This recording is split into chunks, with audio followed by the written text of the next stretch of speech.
One step to success ಚಾನಲ್ಗೆ ತಮ್ಮೆಲ್ಲರಿಗೆ ಸ್ವಾಗತ. ಸ್ನೇಹಿತರೆ, ಇವತ್ತಿನ ಒಂದು ವಿಡಿಯೋ ಸೆಷನ್ ಏನು ಅತಿಥಿ ಶಿಕ್ಷಕರ ನೇಮಕಾತಿ ಆಗ್ತಾ ಇದೆ ಇದರ ಕುರಿತು ಇರುತ್ತೆ. ಯಾರೆಲ್ಲ ಹೊಸದಾಗಿ ನನ್ನ ಚಾನಲ್ ನೋಡ್ತಾ ಇದ್ದಾರೆ ದಯವಿಟ್ಟು ಸಬ್ಸ್ಕ್ರೈಬ್ ಮಾಡ್ಕೊಳ್ಳಿ. ಕಾರಣ TET, CET ಮತ್ತು GPSTR, HSTRಗಳಿಗೆ ಸಂಬಂಧಪಟ್ಟಂತೆ ಅನೇಕ ತರಗತಿಗಳು ನನ್ನ ಒಂದು ಯೂಟ್ಯೂಬ್ ಚಾನಲ್ನಲ್ಲಿ ಆಗೋದ್ರಿಂದ ಸಬ್ಸ್ಕ್ರಿಪ್ಷನ್ ತುಂಬಾ ಇಂಪಾರ್ಟೆಂಟ್ ಆಗಿರುತ್ತೆ. ಸೊ ಇವತ್ತಿನ ಒಂದು ತರಗತಿ 51,000 ಅತಿಥಿ ಶಿಕ್ಷಕರ ನೇಮಕಾತಿ ಏನಿದೆ ಇದರ ಬಗ್ಗೆ ಚರ್ಚಿಸಬೇಕು ಅಂತ ಕೆಲವೊಂದು ವಿಚಾರಗಳನ್ನು ನಿಮ್ಮೆದುರು ಇಡಬೇಕು ಅಂತ ಇವತ್ತು ಅಂದ್ಕೊಂಡಿದ್ದೀನಿ. ಫಾರ್ ಎಕ್ಸಾಂಪಲ್ ಅಂದರೆ ಈ ಒಂದು ಪೋಸ್ಟ್ಗಳನ್ನು ಎಲ್ಲಿ ಭರ್ತಿ ಮಾಡಲಾಗುತ್ತೆ, ಯಾವುದೆಲ್ಲ ಅರ್ಹತೆಗಳಿರುತ್ತೆ, ಹಾಗೆ ಯಾರಿಗೆ ಫಸ್ಟ್ ಪ್ರಿಫರೆನ್ಸ್ ಕೊಡ್ತಾರೆ, ಈ ಎಲ್ಲದರ ಬಗ್ಗೆ ಇವತ್ತಿನ ಒಂದು ತರಗತಿಯಲ್ಲಿ ನೋಡ್ತಾ ಹೋಗೋಣ. ದಯವಿಟ್ಟು ಸಂಪೂರ್ಣವಾಗಿ ವಿಡಿಯೋನ ನೋಡಿ. ಸ್ನೇಹಿತರೆ, 51,000 ಅತಿಥಿ ಶಿಕ್ಷಕರ ನೇಮಕಾತಿ ಒಂದು ಕಡೆ ಸಂತೋಷದ ವಿಚಾರ ಆದರೂ ಕೂಡ ಇನ್ನೊಂದು ಕಡೆ ಒಂದು ಏನಂದರೆ ಆತಂಕಕ್ಕೆ ಒಳಗಾದಂತಹ ಒಂದು ಸಂದೇಶ ಕೂಡ ಆಗಿದೆ.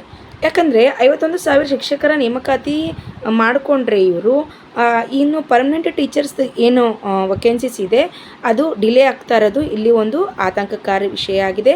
ಎಷ್ಟೋ ವಿದ್ಯಾರ್ಥಿಗಳು ಸುಮಾರು ಇತ್ತೀಚೆಗೆ ನೀವು ಮೀಡಿಯಲ್ಲಿ ನೋಡಿರಬಹುದು, ಸುಮಾರು 3 ಲಕ್ಷಕ್ಕಿಂತ ಹೆಚ್ಚು ಜನ TET ಪಾಸಾಗಿ ಕೂತಿದ್ದಾರೆ. ಆದರೆ ಇವರಿಗೆ ಯಾವುದೇ ಜಾಬ್ ಇಲ್ಲ. ಇಂತಹ TET ಪಾಸಾದಂತಹ ಅಭ್ಯರ್ಥಿಗಳು ಇದ್ದರೂ ಕೂಡ ಸರ್ಕಾರ ಕೇವಲ ಅತಿಥಿ ಶಿಕ್ಷಕರುಗಳನ್ನು ನೇಮಕಾತಿ ಮಾಡ್ತಾ ಇರೋದು ತುಂಬ ಒಂದು ಏನಂದರೆ ಆತಂಕಕಾರಿ. ಏಕೆಂದರೆ ಎಷ್ಟೋ ಜನಕ್ಕೆ ವಯಸ್ಸು ಮೀರಿ ಹೋಗ್ತಾ ಇದೆ. ಇಂಥ ಒಂದು ಸಮಯದಲ್ಲಿ ಇವರು ಕೇವಲ ಅತಿಥಿ ಶಿಕ್ಷಕರನ್ನು ನೇಮಕಾತಿ ಮಾಡ್ಕೋತಾ ಕೂತ್ರೆ ಏನು DED BEd ಮುಗಿಸಿ ಏನು ವಯಸ್ಸಿನ ಒಂದು ಕೊನೆಯಲ್ಲಿ ಇದ್ದಾರೋ ಅವರಿಗೆ ತುಂಬಾ ಏನಂದರೆ ತೊಂದರೆ ಉಂಟಾಗುತ್ತೆ. ಹಾಗಾಗಿ ಆದಷ್ಟು ಬೇಗ ಏನು ಸರ್ಕಾರ ಈ ವಿಚಾರಗಳನ್ನು ಮನಗಂಡಬೇಕು.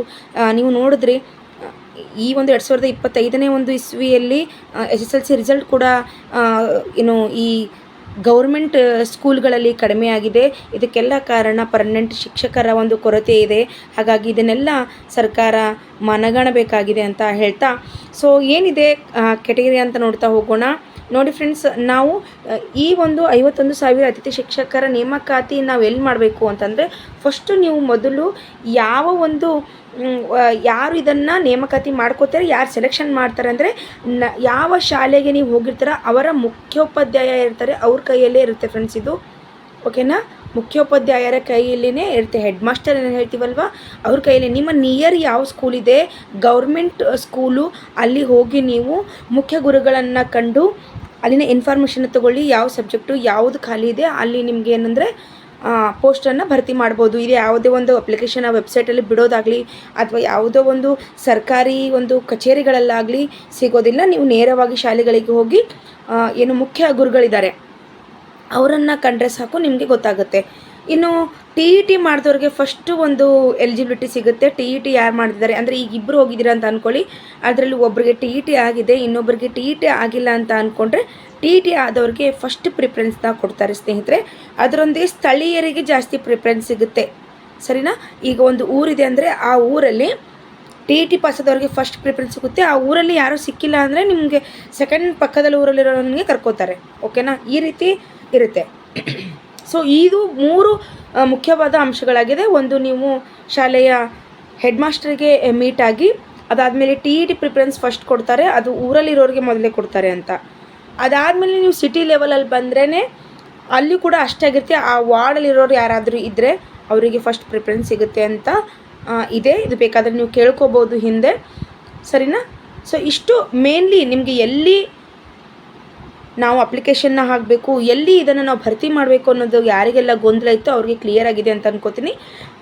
ನೀವು ನಿಮ್ಮ ಸುತ್ತಮುತ್ತ ಇರೋ ಶಾಲೆಗಳ ಹೋಗಿ ಮೀಟ್ ಆಗಿ ಸ್ನೇಹಿತರೆ. ಅಲ್ಲಿ ಮೀಟ್ ಆದಮೇಲೆ ನಿಮಗೆ ಮುಖ್ಯೋಪಾಧ್ಯಾಯರಿಗೆ ಮೀಟ್ ಆದ ತಕ್ಷಣ ಅವರು ಸಬ್ಜೆಕ್ಟ್ ವೈಸ್ ನಿಮಗೆ ಹೇಳ್ತಾರೆ ಯಾವ್ಯಾವ ಪೋಸ್ಟ್ ಖಾಲಿ ಇದೆ ಅಂತ.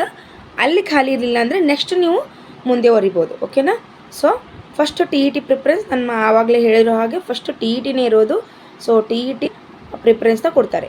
ಅದ್ರ ಜೊತೆಗೆ ಸ್ನೇಹಿತರೆ, ಯಾರೆಲ್ಲ TET ಪಾಸಾಗಿಲ್ಲೋ ನನ್ನ ಚಾನಲಲ್ಲಿ ನಾನು ವಿಡಿಯೋ ಸರಣಿಗಳನ್ನು ತೊಗೊಂಡು ಬಂದಿದ್ದೀನಿ. ದಯವಿಟ್ಟು ಹೋಗಿ ಸೈಕಾಲಜಿ ಸಬ್ಜೆಕ್ಟ್ ಆಗಿರ್ಬೋದು, ಸೋಷಿಯಲ್ ಸೈನ್ಸ್ ಆಗಿರ್ಬೋದು, ಇವುಗಳನ್ನು ನೋಡ್ಕೊಳ್ಳಿ. ಇನ್ನು ಮುಂದೆ TET ಏನಿದೆ ಇದು ಆನ್ಲೈನ್ ಕೂಡ ಆಗ್ತಾ ಇದೆ. ಹಾಗಾಗಿ ಸ್ನೇಹಿತರೆ, ಸಮಯದ ಒಂದು ಅಭಾವ ಇರೋದರಿಂದ ಬೇಗ ಮುಗಿಸ್ಕೊಳ್ಳಿ. ಯಾಕಂದರೆ ಒಳ ಮೀಸಲಾತಿ ಆದ ತಕ್ಷಣ ನೋಟಿಫಿಕೇಷನ್ ಆಗುತ್ತೆ. ಎಷ್ಟು ಸಲ ನಮ್ಮ ಶಿಕ್ಷಣ ಸಚಿವರು ಪ್ರೋಗ್ರಾಮ್ಗಳಿಗೆ ಹೋಗ್ತಾ ಇದ್ದಾರೆ, ಹೋದಲ್ಲೆಲ್ಲ ಹೇಳ್ತಾನೆ ಇದ್ದಾರೆ.